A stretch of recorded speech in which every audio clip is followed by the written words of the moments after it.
I worked as a youth worker in Norfolk and for many years served as a local councillor.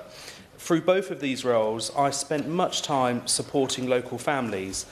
Issuing food bank vouchers was sadly a routine part of my role. Nearly always the referrals for families and included many children.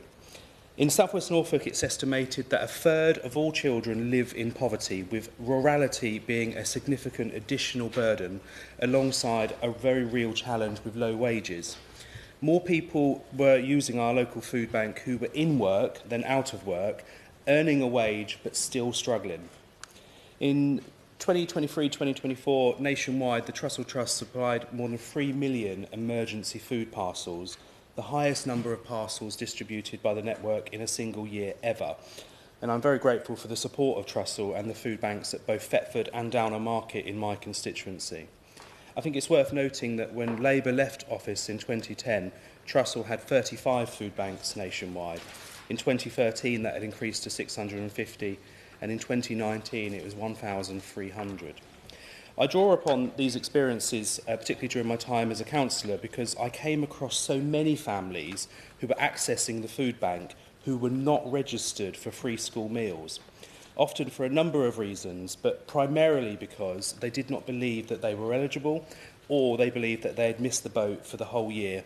And so often people had a change of circumstances partway through the year and suddenly found themselves in a completely different situation.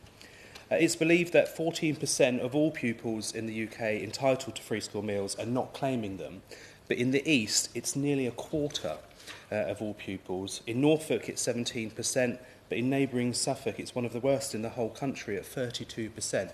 These are people that are eligible for free school meals but not claiming them.